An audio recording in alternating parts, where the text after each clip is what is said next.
Welcome to Tales from the Fandom, a podcast that brings a special guest out of the multiverse and straight to you.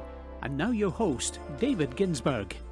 And welcome to another episode of Tales from the Fandom, and it is an absolute pleasure for me to have today Alli White, although you might know her online by her handle Skirtzzz, which sounds like skirts, but it has triple Z's at the end instead of an S. And she is a phenomenal artist, and I have just enjoyed getting to look at her work. And I am so happy to get to have you on the podcast today, Alli. How are you doing? I'm good. Thank you for such a lovely intro. It is absolutely my pleasure. I know that the power of time zones once again strikes this podcast, mostly because I asked Google, I was like, Google, tell me like the time zone of Idaho. And I'm like, okay, like 2 hours behind, no problem. And then I'm like, wait a minute.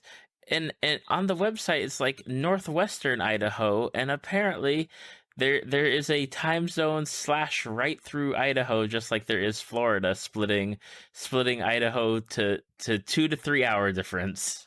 It's true. It was a sad time for us for a while there, trying to figure things out. I felt very bad about that. Oh, I felt bad because I remember telling, I was talking to two friends at the time when we were supposed to record. I was like, oh man, I hope nothing bad happened to her. I don't know what happened. And then I realized, oh, it's once again this, time zone issue. And I remember having the time zone issue with someone in Arizona because I think I recorded last year or the year before with them. They don't do daylight savings time. So here I am thinking, oh, they're only like 2 hours behind, whatever. It's like they were actually 3 hours behind us, and that made for some awkwardness. These things happen. But here we are. Everything's okay. Here we are. Absolutely, and I'm excited. I think I stumbled across your work. I can't remember if it was just on Twitter somewhere, like someone had shared your work, but like I fell in love with your Final Fantasy Mario mashup of the princesses in the different characters, and I was like, oh man, like that was the rabbit hole essentially of leading me into just discovering the rest of your work. And I was like, oh, look at these raver characters of Disney characters. I was like, you do some great artwork. Thank you. I appreciate that. I'm glad you found the wormhole. I welcome you to my strange realm of crossovers and other nonsense.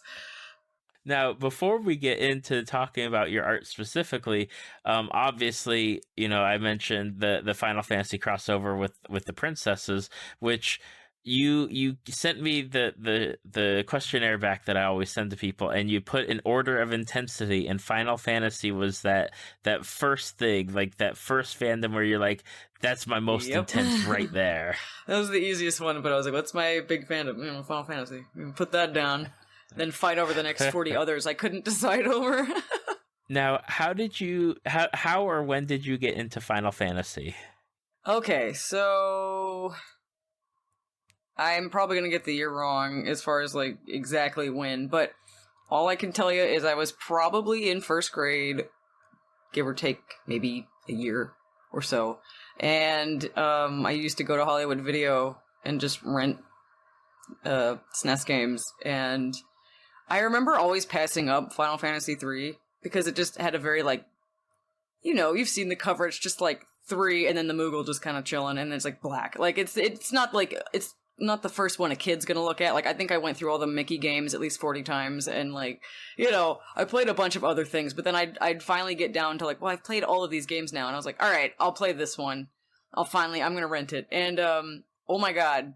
Yeah, I mean, like, immediately, like, that game just changed my life. Like, the second I saw Amano's work in the little booklet, I was like, oh my god, like, this is the best thing I've ever seen, and the music was amazing, like, I love the style, like, I had never played an RPG ever, and then, like, around the same time, I had played Earthbound, too, because they had that there, and so, like, you can see where that whole thing began. Now, pretty much, I'm like, I just like RPGs, oh my god, like, but I got started probably, I guess I could have been, like, 7, 8, or 9. I'm just gonna throw a dart in there somewhere. But yeah, so it was 3 that got me hooked, and I've never looked back.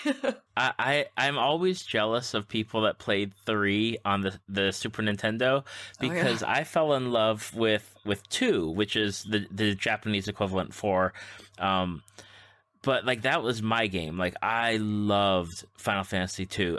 I fell in love with the characters and the story and everything, but for some reason I never played 3. I had friends tell me how awesome it was all the time, and I don't understand. I can never remember when 3 came out why I never played it, and I still to this day have not played it at all. And I just wish I could, carve out 60 or 80 hours to just sit down and play it. Well, I hope you can someday. They've ported it like 1.5 million times, so I mean, there's a way. It's just the time thing, and I completely understand. Like, there's just never time for anything anymore. But, yeah, no, it's a fantastic game. What was it about 3? I mean, I know you mentioned the art in the booklet, but as far as the gameplay goes or the characters, what was it that drew you in and got you hooked? Well, I mean, for sure. I mean, I think everyone who's played 3 or 6 on a port or something or whatever. I think that opening scene strikes everybody pretty intensely. Like, just the opening, the song. I don't know. Like, I had never seen anything like that, especially at my age at the time. Like, the whole game was like this new experience, and so like I had never played something that was like that much of a story, like that much reading and that much like strategy, which at the time I did not. It took me years to get good at RPGs. Like, you fast forward to junior high school when I started playing like 7 and 10 and stuff, and it was like I figured it out. But man, as a little kid, I mean, I probably sucked at it, but just seeing like how detailed some of the environments were for like what they were working with. I mean, it was nothing like I grew up with Mario and Kid Icarus and whatever. Like, this was so different, like so completely different, and I was just like, I was swept. Absolutely. Like, I remember, playing 4 or 2 or 2. I'll try and stick with 2. I remember playing 2, and it was always like I never was the person that did the grind, like for leveling and making them all powerful and stuff like. And so I got to the end and I wasn't prepared, and I never officially beat the game. I think I had to watch one of my friends actually beat it on their console so I could see the ending. But I mean, that's one of those things where you look back now and you're like, what they had to work with was so limited, but it drew you in more than some of the games that are out now, like present day.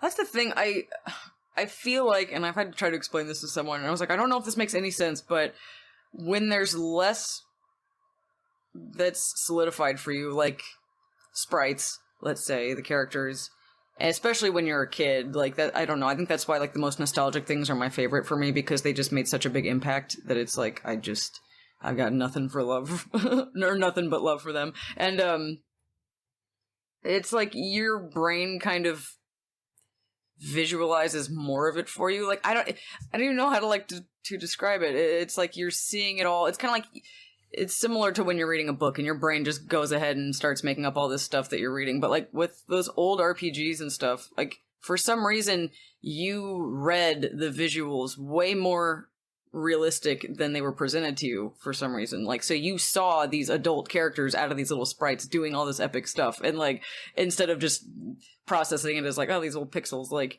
you saw it as epic even when it was presented that way. I don't know if that makes sense, but yeah, as a kid that was just like, oh my god, this is like the coolest thing I've ever seen. And like and then I'll play a game that's actually like super rendered and really actually very theatrical, and I'm like, meh. Whatever. Yeah, I remember when I saw the Amino art for Rydia from Final Fantasy 2, and I was like, wait a minute. That's what she's supposed to look like? Because that is not at all what I'm thinking of when I see her little sprite. Yeah, it's funny how like you really kind of, it's just like, yeah, when they make a live action film of your favorite book, you're like, well, that's not what I had envisioned. But the thing is, like, you can't even be upset about Amano. I mean, that stuff. I mean, it's funny like how the official art has kind of like changed too, with like they've kind of simplified what he did. But I mean, yeah, seeing kind of how whimsical everything was and how he illustrated them, and it added so much flavor to the game when you were playing it, because you could really kind of get an idea of like what it was supposed to be, like what vision everyone else had for it. And I don't know, it's you definitely kind of made your own thing out of it for sure. So Oh, definitely. Now, is 3 still your favorite, or do you have other favorites that you tend to gravitate towards in the Final Fantasy realm? So this is like this question always like stabs me in the heart a little bit, because I'm like, oh, don't make me pick. But like, because like, whatever Final Fantasy I'm playing at the time is kind of like my favorite at the moment, because I'm like, it's so fresh in my mind. Like I'm like, oh, I'm playing it right now and I'm loving it and it's great. But and I replay them a lot. So but if I had to pick a favorite Final Fantasy, I would have to say 9. So Oh, 9. I picked one. Oh, 9 is just absolutely beyond charming. Ugh. I'm don't even get me started. You might get me started now. I don't know. It's so good. 9 is the one which makes me happy, because like I grew up as, I guess, like a teenager in the PlayStation year. Like when PlayStation came out, it was when I was first working a real job, and not like a real job. Like I was still in high school and everything. But I played 7 and I was like, 7's not at all like 2. I'm trying to like get into like, okay, it's technology and it's not as what I'm used to, but okay. But then when 9 came out, because I skipped 8, I never really got to play 8 because I didn't really like 7 that much. But when 9 came out, I was like, wait a minute, there's a black mage there. And I really like the black mage. I really like the character design. What is going on? And I fell in love with that game, like just through the art and the animation, and it was amazing.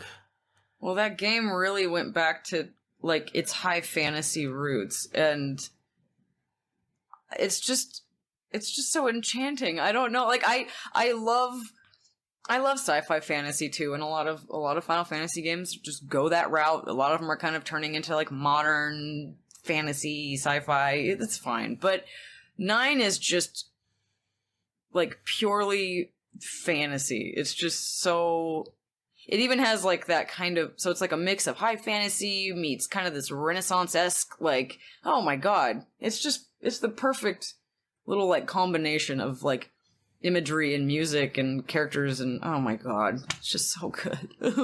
I'll start crying. One of the things that I was into when that came out is, and I don't know like what happened to it, but I know that people used to make like music videos. So they would get like popular music and they would overlay it with like video game stuff. Yeah. And Final Fantasy IX was one of those where it was always there, like, and I think I still have some from like that late 90s time period of, oh my god, of these full motion video like music videos, but they have like VV in it, and it's like, oh my gosh, like it's so wonderful. I miss that stuff. That's so funny you mention it. Like I like would be naughty and rip things off I would download stuff so I could just keep them and watch them all the time. And I had like stuff from 7, 8, 9, 10, like just all these music videos people would make. And it's like, they could only make so many because there was only so many cutscenes, but man, they were epic. Yeah, that's a lost art, I think. Oh, like I know, like YouTube, there's stuff on YouTube. I'm sure I could find something similar, but it wouldn't be the same as just stumbling across it and being like, wow, like that was the work that people went into back then. Seriously, a lost art is the proper term. I was thinking about it the other day. Like, I really want to get back into doing stuff like that. That's like just such a thing. That's such a late 90s thing, isn't it? Like early 2000s, just like making your little there was a term that they would use at anime conventions when they would show them, when you go and you'd gather in they'd show you these videos that the kids would make, which was just, it was AMVs, is that what they were called? I think that's what it was. where it was just they'd edit them and then put music to it, and it was just delightful. And a lot of them were comedy, but then you just find like the really cool ones, and yeah, I wanted to start getting into that with stuff because I just. Yeah, like you'll listen to a song and you'll kind of like think of the movie or the game, and you're like of whatever, and then you're like, oh, I kind of want to like sit there and try to edit it into like a little music video. And it's like no one does that anymore, do they? Oh my gosh, like, oh man, that's funny. I totally forget about that from time to time, and if anyone out there still makes those, hit me up. I think I still have one of the 9 ones on like an external hard drive somewhere. Oh my gosh! If I find it, I'm gonna upload it and I'll send you a link to it. Oh, you absolutely have to. That's a relic. I know, we're talking about 9. So favorite character, who you got for 9? This is rude. How dare you ask me this? Okay, like I don't.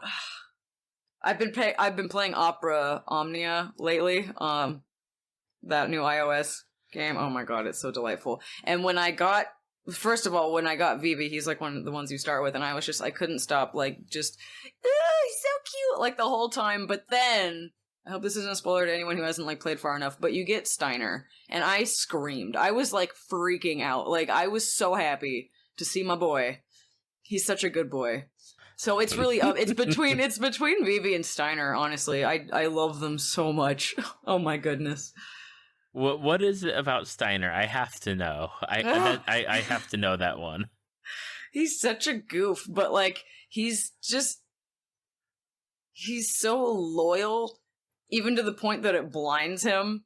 But when he does learn, like, what the right thing is, he immediately is like on board with it. He's just, I mean, he would get in Zidane's way a lot, and he'd be kind of a jerkwad, but he'd always be very respectful of Vivi, and he would do anything for Garnet, and he was just, I loved his blind loyalty, and he meant well. And then you see him grow as the game progresses. Like, he really starts to see, like, oh, Queen Braun is like, this is bad. Like, I need to listen to all these people that I'm following, and like really, like, it's so hard for him to turn against like the queen and just to do all this stuff, but he comes through, and like he's just such a good dude. Like, and he's so silly. Like, you just can't be upset. You hear him clanking, like he's off screen, and you hear like this little clanky armor sound, and like he's on his way, and he's probably upset about something and flailing. Like, I'm never sad when he's on screen. He cracks me up. Oh my goodness. Yeah, Final Fantasy IX, I mean, but between like the throwback feels that you get from it with, between Vivi the Black Mage and Garnet wearing the red and white robe of like the White Mage from back in the day, and you're just, you just get that feeling, and just playing it, it's just, I think if I had to sit down with a Final Fantasy game that I've played before, that's one of the top ones where I wish I could just get a room, lock my family away somewhere just so I could play that game. Yeah, no, that's one that I have to replay like as often as possible. I play that one more than the others, so I don't know. I love to revisit that whole world, and just the opening, just the second that menu starts up and there's like that very medieval song playing, I'm just like overcome with like emotions and nostalgia, and it's just like, let's go, let's get into it, let's do this. Like, no one talked to me for like 2 weeks, I'm busy. Like, don't ruin this for me. So yeah, that's definitely such a good one to replay. And yeah, feelings, memories yes, exactly. And feelings. so many. Now, I know that you when you sent over stuff, you mentioned 9, 10, 10-2, and then I think it was 12, maybe? I don't know. At this point, it's up in the air because I just really, I like them all. But yeah, 10-2 is like notoriously like a Skirtzzz favorite because I've done so many crossovers with the dress spheres. It's like people are probably like ready for me to be heckin' done, and so I stopped for a while and I moved on to other things. But yeah, 10-2, such a controversial game. I don't know why. I guess people were upset that it was kind of a far cry from 10 in the fact that it was a bit more of like a girl's road trip. It's very Charlie's Angels. But my God, the battle system is so much fun. It's nice to have a little bit of a light. I mean, it definitely gets a bit heavy near the end of that game, but it's just such a light twist on like the usual like journey that you kind of like submit yourself to when you start up a new Final Fantasy or something. It's like this one. It's like it's Charlie's Angels Girls Road Trip, with some delightful music, and it's just a good time. And unpopular opinion, I guess. I don't know. I meet a lot of people at conventions who are always happy to talk to me about 10-2 because they know that I like it, and they're like, okay, like we'll have like these really intense talks about it. But yeah, and it's funny because like I love 10 and I recently replayed it. I have my Christmas for me. You know how everyone has like a what do you want to call it? Like a tradition for Christmas. For me, Christmas is like I decorate. I mean, I already have like my Final Fantasy stuff out, but I really like go crazy. Come Christmas, it's Final Fantasy time. Like I play the music. I see snow and it's Final Fantasy time because it's the only time I take like a break from work and I just pull out an old Final Fantasy and I pop it in and I eat my tri-flavored popcorn out of the puppy kitten tin, the festive puppy tin, and I get like the biggest platter of cookies from the supermarket that are all very festive as well, and it's just about Final Fantasy for me. Like it's just my time to get nostalgic and just sink into the couch. And so I recently played 10 for Christmas, and it's a wonderful, wonderful game, but it's so funny because like between the two, I think I like 10-2 more. There's just something about it that just charms the pants right off me. I was like, the music is fun. You can sing to two of them. I mean, you can't be upset about that. Like, I don't know. Whatever. I don't care if no one likes it, but you know what? Gosh dang it. I love it. Well, I know I tried to play 10 recently on the PS4. And I had one of my sons with me. And so, you know, we're playing through it, and I realized, okay, you know, we're getting close to having to go to like some appointment somewhere, whether it's like extracurricular or doctor's appointment. I'm like, you know what? I don't know where the closest save sphere is, and I'm not going to leave the PlayStation on. And I'm like, that's like the problem that I have now is I can't be held down by save spheres. I need to save now, like where I am. Thank you. That's tough. Yeah, no, I feel your pain because you always think like, well, I could keep going and hopefully like I'll find one soon, or like if it's bedtime and you're like, oh my God, I've been up way too long, like I gotta hurry and save, and then like shenanigans go down, storyline happens, boss fights happen, and you're like, okay, accidentally 3 hours go by. Yeah, that's the hard part. Like adulthood has made playing these games such a chore. It's like you really have to like schedule it in. It's like, oh dear. You do. And then you gotta like, especially for like RPGs, you gotta allow like an extra 15-20 minutes just in case you do hit like a cinematic scene or a boss fight that takes longer. Or even like you gotta find the spot to save, and it's like, come on now, guys. Can't we just have that insta save? Yeah, you have to get through like 10, 15 random battles just to make your way to like the save screen, wherever that may be. And you're like, okay, starting to get a little impatient here. Oh well. As between like 10 and 10-2, like again, do you have a favorite character that you're like, this is my go-to person? I'm really all about Yuna. I mean, I like when it comes to like favorite Final Fantasy characters too, like in general, she's like in my top 5. Like Yuna's just I just love her. I love her more.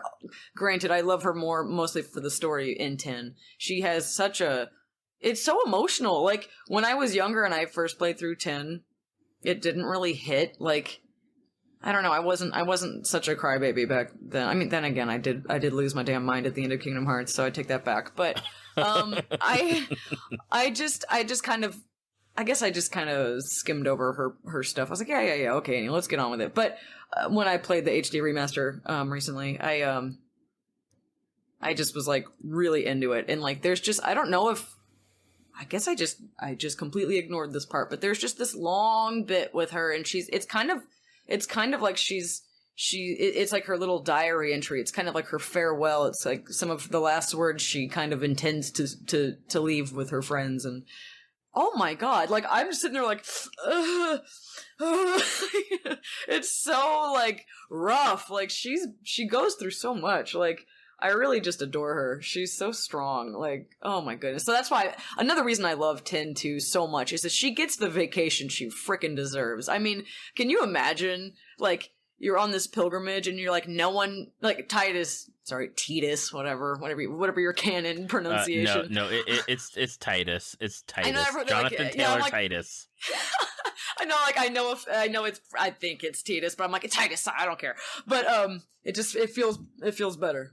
But, I think, the big twist for him was like finding out that her pilgrimage ended in death, and the fact that and even he commented on like how she can stay happy and she can laugh and she can be so sweet and caring and knowing what she was going in for. And it's like, and she was so young, and it's like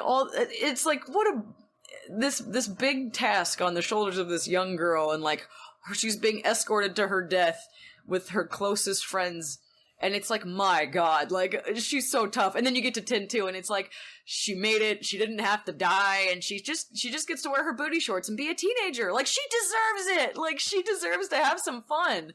I mean, it gets a little sad at the end, but my god, if you 100% it, it's worth it. She's happy at the end. But, like, people think it's so stupid, that it doesn't match either game, it's, like, girly, and, like, Yuna's nothing like that, and it's like, no, she didn't get to be a kid, really.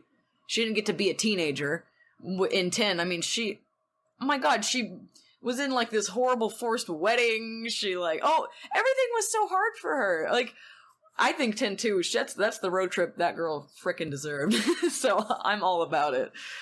That's awesome. And yeah, I mean, I like 10 is definitely that heavy one. And I remember playing that was in college for me. And I remember playing it. I was like, wow, like, they're really going there with she's going to die basically, and then someone's going to become Sin, and that's just not good. Like, what's up with that? Oh, I know. It's just like, and she knows that it's gonna always come back. There's only gonna be like, the calm doesn't last long, and it's like, but she's still gonna sacrifice herself just for those couple years, just for a little bit of peace. Like, that's how selfless she is, and it's just like, my god, this girl is just. She's better than I could ever be. She's just so cool. And, yeah, I think that's probably, going back to, like, favorite characters, like, Yuna is up there. Like, she's a tough cookie. I like that. Man, so good. Yes. There's gonna come an age, it may be 10 years, 15 years, where we'll get that throwback Final Fantasy game where it's totally, like, riffing off of 10. Oh man, I can't wait to see where like things go in the future with Final Fantasy, because they're not done, and I'm just like, ooh, I wonder if they'll ever go back to their roots, or it's always exciting to kind of think like what might come out of it, because I mean they've just done so many wonderful games, they've given us so many amazing characters. Oh my gosh, just so grateful. Oh my gosh, so talking Final Fantasy, and then the on the flip side, you're also into a major fandom, which I get to live right down the street from, essentially, and that is the power of Disney. The Disney overlords have taken my soul as well, and I'm okay with it. I'm fine with it. As far as Disney goes, are you like classic Disney? Are you Disney Renaissance from the 90s? Are you current Disney, like Disney computer animation? Are you Disney Pixar? Like, are you everything? Like, what's up with that? Overall, I mean, see, I'm the kind of person that I rarely dislike anything. I can find a reason to like everything, pretty much, like fandom wise.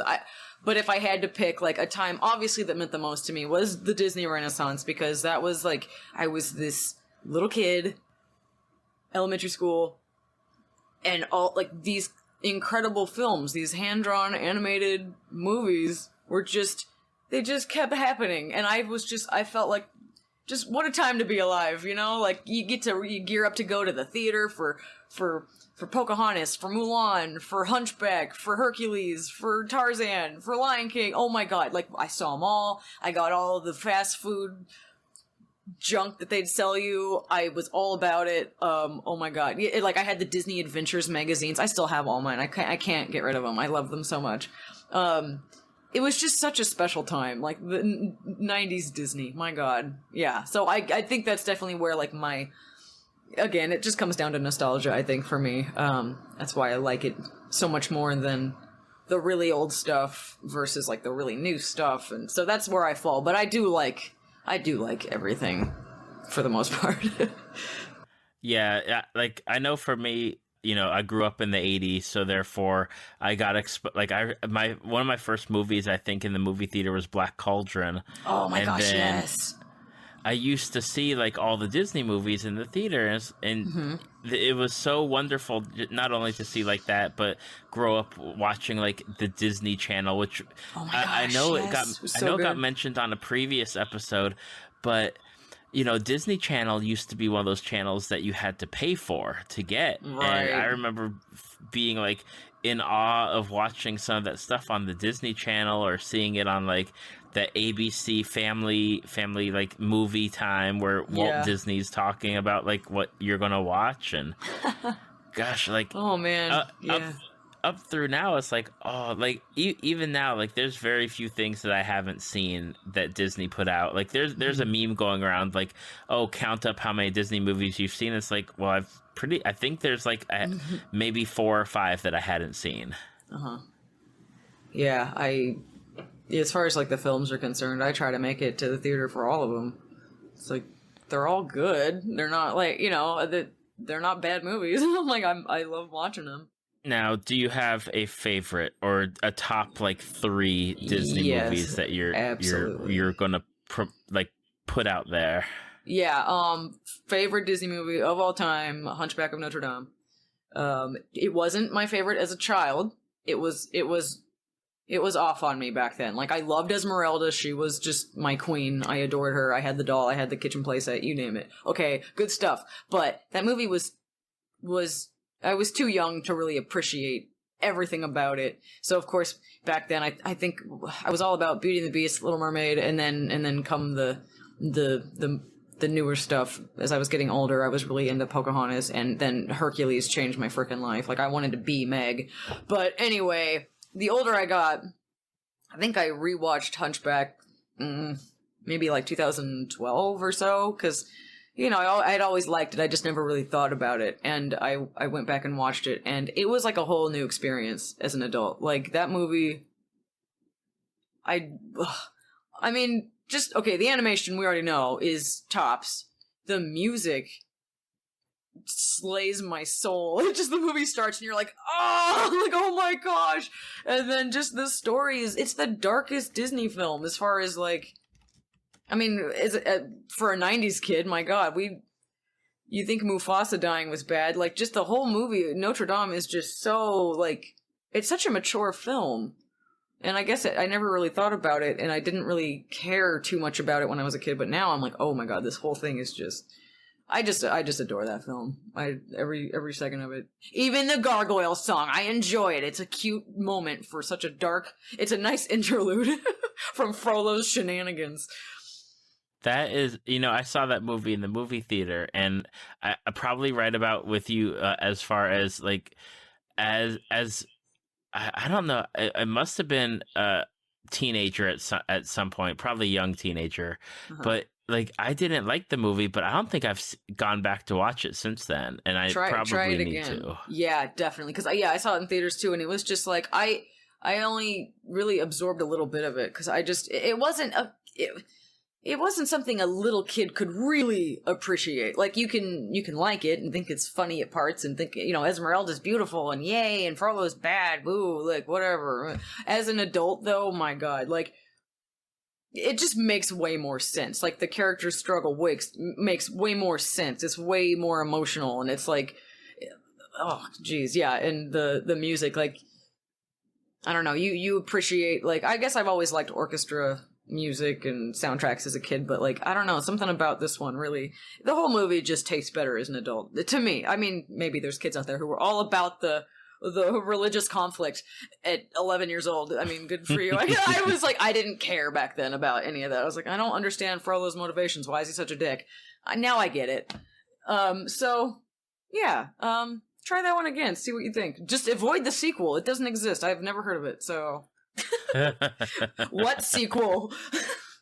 In the questionnaire that you sent back to me, which as people that are regular listeners know, I send out a questionnaire to get information. And one of the things that I really love is when people just, they get very specific on their answers. And there has been one podcast episode that I've had with a previous guest who talks specifically about a character, and I want to bring her up because I know that she does not get the love that she deserves, and that is Meg. Oh, Meg. How could anyone not? I can't believe this. My whole childhood, I went without hearing this nonsense. But as an adult, I'm hearing more and more that people didn't like Hercules or something. Like, what is this? Who the frick didn't like Hercules? Oh my god, I don't know where that's coming from. That movie is a glorious joyride, and Meg is, dang it, she deserves princess status. I don't care. This princess thing is such a loose, term anyway with their marketing. I don't know. I guess they just think like the 90s girls, they have kids now, so like we don't need to bring Meg into this. No, if they made more Meg stuff, do you know how much money they would make from people like all these like, I mean, who doesn't love Meg? Men, women love Meg. She's sassy. She's got a delightful character design. The voice actress is just perfect. She's so strong and tough and just, she's a smart ass. And she sacrifices herself at the end of the film. I mean, she's tough. I like her. She's got a lot of good character. She's such a far cry from other female leads. And I think that's why I like Jane so much too, because Jane was she just had such a cute way about her that was unlike so many other Disney characters or Disney women leads and stuff. Like it's like I like them all, but I mean, like, can you really? I mean, Meg, she made some waves. You just have to admit that, right? Exactly. I feel like, you had Ariel, you had Belle, you had Pocahontas, you had Jasmine, and you get like that segment of the princesses, and then you hit like the mid to late 90s, and you have characters like Jane, you have characters like Meg and Esmeralda. I have to throw in another one because she doesn't get the respect either. Kida from Atlantis. Kida is I love her. And you have those four that are almost entirely like excluded from anything. They're not called back on that Disney memory. It makes me mad because I feel like, they were some of the later girls to enter the whole Disney thing, and then of course they slowly staved off the hand-drawn animation. And I mean, I feel like they were taking more risks and trying new things with these characters and like stepping away from like the big dreamer girl who just, I'm gonna go and do this thing, and it's like, it's fine, it's great, but like, it is fun to see new things. And like, as a kid who was used to that, and then you see Meg and you see Jane and you see Esmeralda, who is a freaking badass, like, in Kida, oh my god, like, it's just we need more of like, just, we need to see them more. Like, when I went to Disneyland a couple years ago, I was just like, I was digging through all the stores looking for like anything with any of those girls, and it was like impossible to find anything, and it makes me so mad because it's like, I could make myself sick on Elsa stuff. It's everywhere, which I like. Frozen's fine. I have no problem with Frozen, but it's just like, where are these classic girls that like, it's like they purposely just shaft them because they're like, we don't like to talk about these ones. But why? I don't understand. It makes me so upset. Right. I know that, like, for me, Atlantis is one of those movies where I think if it had come out at a different time, it would have gotten more love and respect than when it came out. I think it's like one of those underrated things where you watch it and it still holds up because of not only like the art, but like the characters and that whole style of like steampunkish stuff mixed with like Atlantis, magic technology stuff. Like it's so good. I feel like people weren't quite ready for like such a involved cast and so many different personalities. I think when you go to see a Disney movie, you're expecting the usual suspects, the same tropes, which, you know, I'm not trying to say like every Disney movie is like a template of the other one. It's just like, you know, you watch a Disney movie and you kind of know what you're in for. But like Atlantis is so different. Like it's completely different. That and Treasure Planet were just kind of all their own. Like they were just trying something totally new and they both flopped. I think they just didn't do well. And it's too bad because they really were just like, let's try something different. Let's just do this thing. And I don't know. The nice thing is, though, people don't talk as much about Treasure Planet, but Atlantis has kind of hit cult status. Like, if you do something Disney-related, everyone's asking, where's Kida? What about Atlantis? Are you going to draw these characters from Atlantis? It's like, you know, there's so much love for this movie out there, and I'm glad that it has its fan base, because it's a good movie. Like, it's too bad that it didn't, you know, go over, I guess. Oh, well. Mm-hmm. Yeah, and Treasure Planet's another one. I liked that movie. That was a good movie. Yeah, it was a fun movie. Good characters, too. Like, just uncalled for character design. Like, Amelia, she's super rad. I don't know. People really like her, though. I've noticed a lot more cosplayers kind of bringing that one back. And Jim is just... He's such a cutie pie. People love Jim. So at least, again, there's fans out there for all of them, so... Thank goodness for fan art in the internet. We can always find crowds for our little fandoms. Yeah, and that, you know, I mentioned obviously like finding you through your art. Like you do such incredible art with these characters, you know, fan art. But at the same time, like not only do you do fan art, but you do your own work, and like all of it is just so much fun to look at. Thank you. Yay. Now, how did you get into art? I mean, was it something you did as like a kid, or was it something that you developed later on, where like, you know, junior high school or high school, where it's just something that you started like developing? Art was definitely like, as far like drawing is my earliest memory. Like I can't think to a time where I just didn't do it. Like it's just kind of one of those meant to be things for me. I mean, it was just a way to express myself, and it was a way to enjoy movies and comics and games more for me as a kid, because I could just sit down and draw stuff. And I don't know, like I never considered it to be. I guess I didn't see it as like a career choice for me as a kid.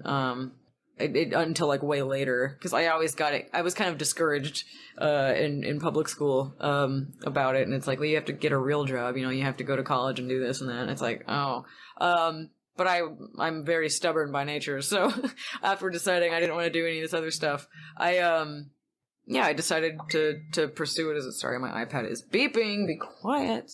But yeah, I decided that it's definitely, since I'd been doing it every day as a kid, I wanted to do it every day as an adult, and I didn't want to do anything else, so I made it happen.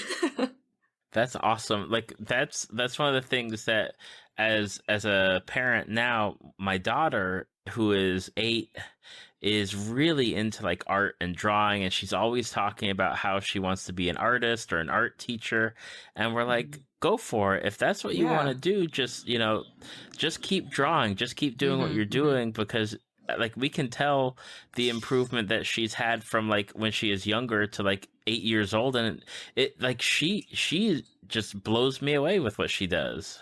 Yeah, like those born creatives, they pick things up really fast. So it's like, you know, she's really paying attention and trying to like really hone her craft as a kid, and that's like exciting for like future, like, you know, when she starts getting older and might decide to really take it seriously, like she'll have so much practice from just doing it for fun. Like that's like that's cool. Yeah, definitely. Yay for rooting her on. Like, because it's tough, but there's so many resources now that I feel like if you want to be an artist, it's such a carved out path now from the folks like me who started when there was like the internet was so void. There weren't really tutorials. There wasn't really any information. It was kind of just this weird thing. Like, you want to draw for a living? Like, how do you even do that? So it's cool that there's like a world there to, there's knowledge to siphon now. So hopefully she can just dive right into that.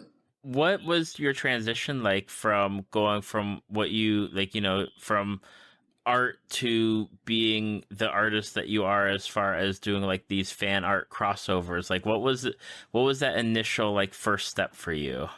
For like getting into like coming up with these things, or yeah, coming up with the things, or like your first like, oh, I'm gonna do this and put this out there and see what happens. Oh gosh, the earliest I can think of was in junior high school.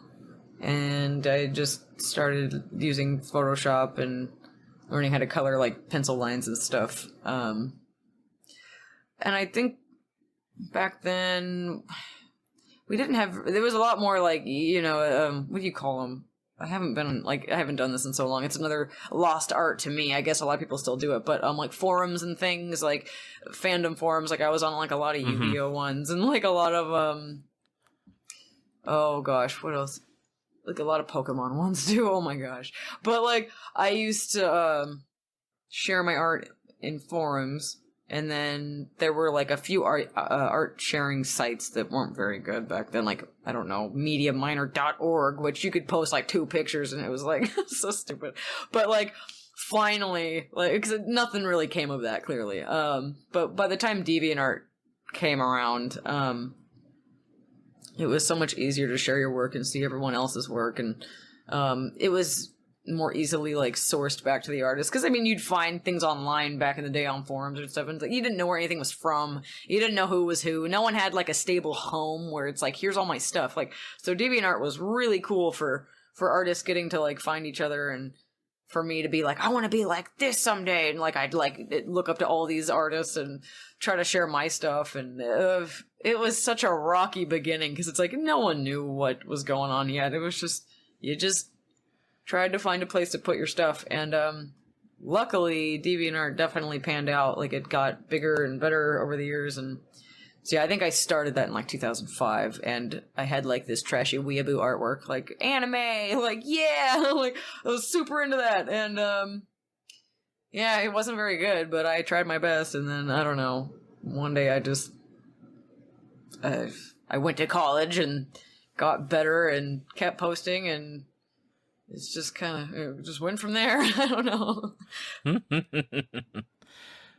Well, how do you decide? Like, I'm looking at one of your pieces of art now on your website, the Princess Gunners and Warriors. Like, how do you decide like who you're going to mash up, and like that, like when it comes to that process, like you got like Mario and Rose, or not Mario, like Peach and Daisy and Rosalina, but then you merge them with like the Final Fantasy-esque or like even like straight up fantasy or sci-fi type character designs. Like, how do you decide with that as far as like going from concept to drawing?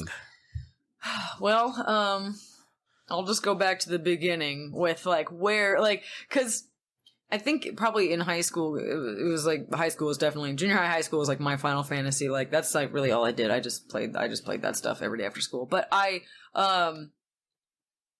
don't know really why one day I just decided that it'd be cool to see characters from Final Fantasy in other Final Fantasy characters' clothes, but made for them. Like, not just, I've seen a lot of crossovers where, and I hate to be that guy, but I think it's so uninspired when it's like, I'm gonna draw, Aerith in Tifa's outfit, and it's like just Tifa's outfit, and I'm like, that's so, like, you just did a swap, like, that's so lame. Like, make it like, what if Aerith dressed like Tifa? What would her outfit look like if she was a Tifa type character? Then you'd incorporate pink, and you would make it like, you know what I mean? Like, what if Tifa was a healer like Aerith? So then you'd give her a dress similar to Aerith, but then you'd make it like the black and white colors with like the red accents and the metal accents. I like hybrid things that are unique to the character, where it's not just like a copy paste, like there's this outfit on her. So I remember it started with I'm just obsessed with the Gunner dress sphere. I just think everything about it is perfect. I love the side skirt. I love the little like utility belt. I love the little booty shorts. I love the boots. I love the cute little tops with the cutouts.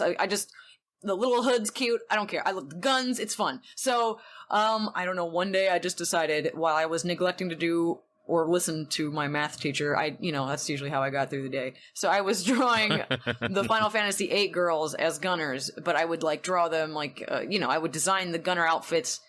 I'd mesh them with their outfits. So, whatever. And I loved doing that. Like, that was like my favorite thing to do. And, I think I did like, at one point I took Yuna's summoner outfit and turned it into her gunner outfit. So it was like, essentially just like a skimpier version of her summoner outfit, but it's like, it's still her. And I was like, yeah, like, I just kind of like to exercise that part of my brain. Just like, okay, like, make up a new outfit, but you have to be able to recognize by like the silhouettes and the colors, like what it was supposed to be. And I just really enjoyed doing that. And then fast forward to college, I was just kind of bumming around a friend's house and we were just drawing, and I was like, man, I remember when I was a kid, I used to really like drawing everyone in the gunner dress sphere, and I was like, I'm gonna draw Snow White as a gunner. Like, I was just like, I don't know why. I just decided, like, what the hell? So I drew it, and it was just for shits and giggles. I swear to God. And I colored it. I posted it on DeviantArt, and people wanted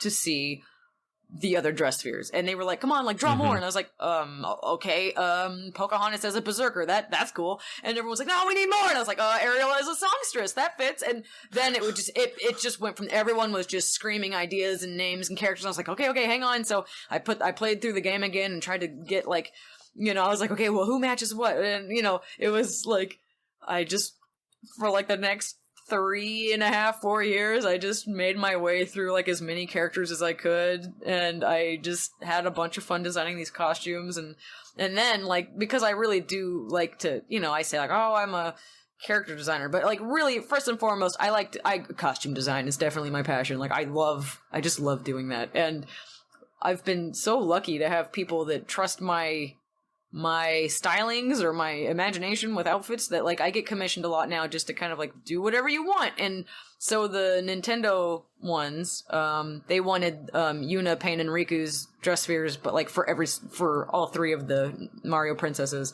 which was kind of a fun mix and match, so you could get like the three, And so yeah, I just did the same thing I always do, where I just, like, you take the dress sphere and you look at it, and you take, Princess Peach's outfit, and you just smash the two together and you get something. And so yeah, someone actually just commissioned me to make those. They didn't even have any input. They just said, do all three of them in all three of the dress spheres, like every single one, and then they just let me have fun with it, and I did.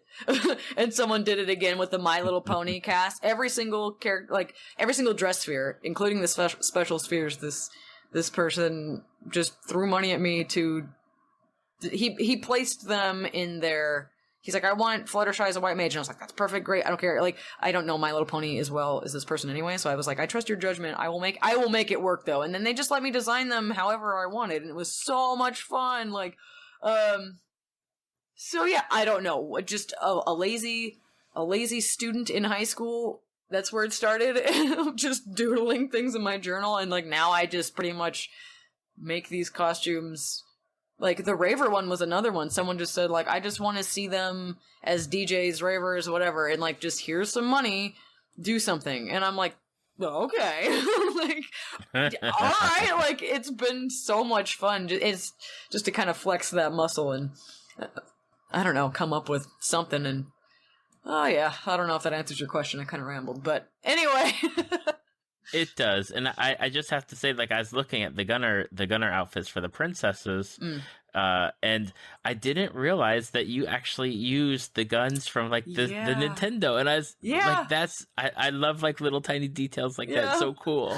When I was starting that, I was like, what would be cool is if they were holding the zappers. And then I was like, wait, there's orange alternates, which is perfect for Daisy. And then I was like, and then there's the Wiimote, because Rosalina's from the Wii. And I was like, oh, this is just, I have to do it. So that was definitely fun. And then I tried to get creative again when I did, because I did the Gunners first, and then I was like, well, that was fun. Can I keep this creativity going? And so for the Warriors, I gave Peach Exor from Mario RPG.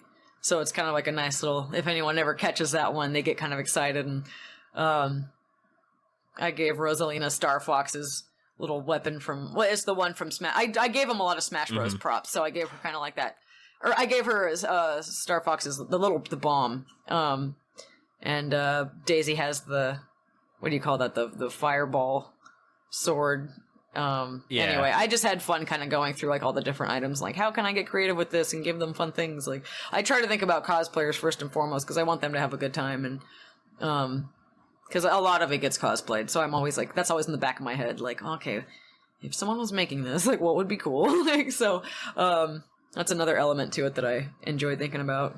Yeah, it is awesome just to browse your site and just see like, oh, well, let's see what she's mashing up or making. And like, it's just like your character designs are just so wonderful to look at. And my goodness. I know people are listening to this, and I really are like, just pause and go to the website and just check out the stuff. And you don't have to buy it. Like, I'm not saying go buy stuff, but definitely like just take a look and see like the artwork, because it's one of the things that just, you know, I love getting to have artists that come on to talk about talk about their stuff. But it's one thing to like listen, but it's another thing just to look at and just enjoy the work that you're able to put out. Ah, you're too kind. Thank you.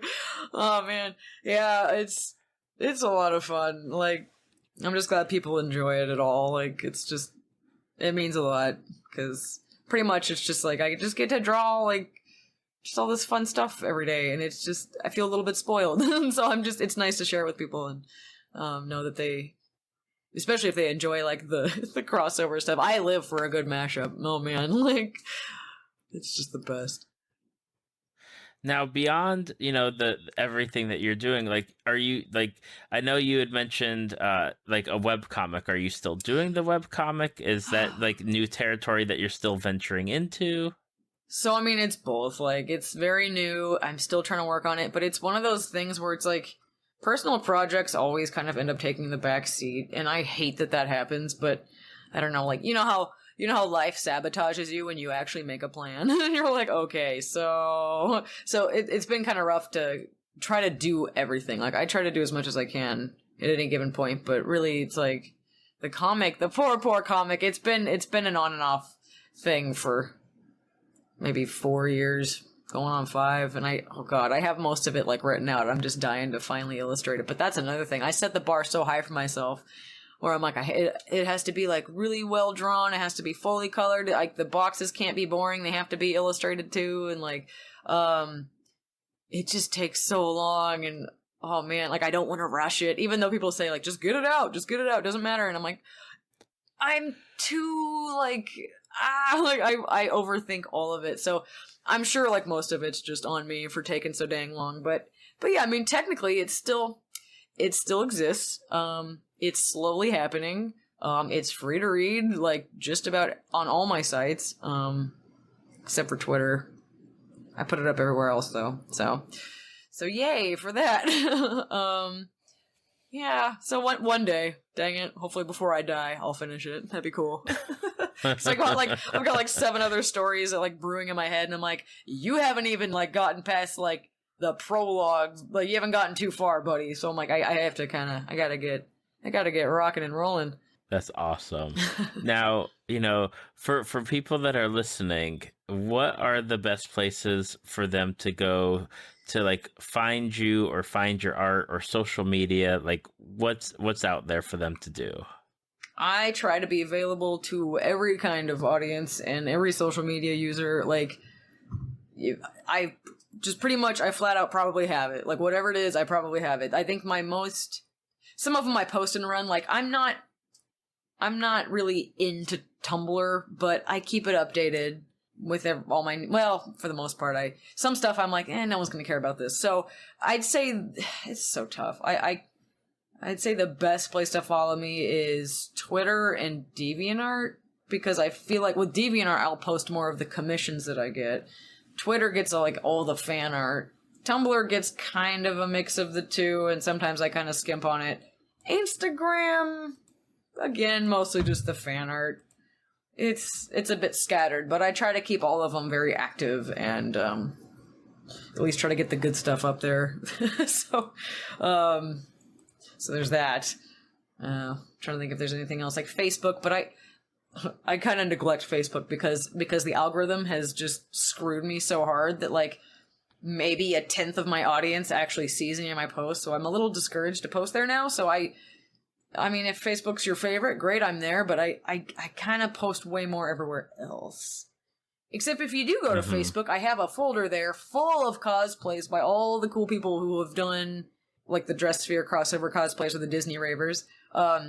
People have been cosplaying those like crazy. Oh my gosh. So I have a folder there. So if you want to stop by Facebook and just take a look and follow some cosplayers or find some new photographers that you like, there is so much talent, and it blows me away that people would even spend time making stuff that I came up with. It's surreal to me, but oh man, I actually have to update that because I've got some more girls that did some stuff, and it's just a lot of fun to see those. It's a huge honor. So if anyone's into cosplay, that's on my Facebook. So hopefully you'll enjoy that. Well, and I know that I have a lot of people that, when I talk to people about fandoms, cosplayers are people that actually wear their fandoms out there. Yeah. And it's like, definitely go check this out, because I think one of the people I met last year as an artist, No Flutter, a lot of people follow her. She's got a massive following for cosplayers just flock to her work.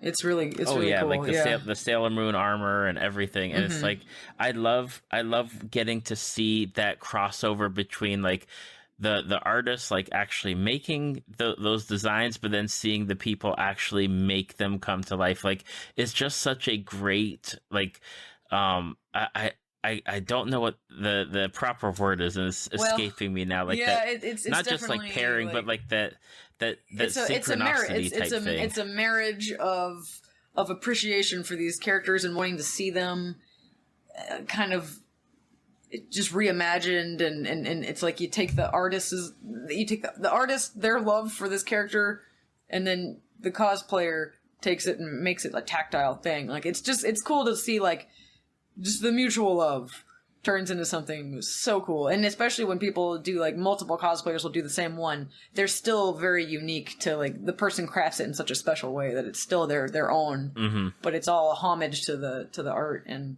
it's just cool. I love that stuff. And I never thought once in my life that when I started doing like any kind of character design, like costume design, that anyone was ever going to cosplay any of my stuff. I'd always see people doing that with other artists. I'm like, oh man, that'd be cool, but that'll never happen. And now like I've got a folder just packed with, it blows my mind. I smile like an idiot every time I think about it, because I'm like, people, like, I cosplay. I know how much work and money goes into that. And I'm like, someone made the thing that I drew. Oh my god. And I've met a lot of these girls at conventions, and it's just like, oh, it just warms your heart. They're such sweethearts, and it's just fun to see. So I try to give them all shout outs, and I link all their pages and stuff with those photos, because they're so skilled. They're just so good at what they do.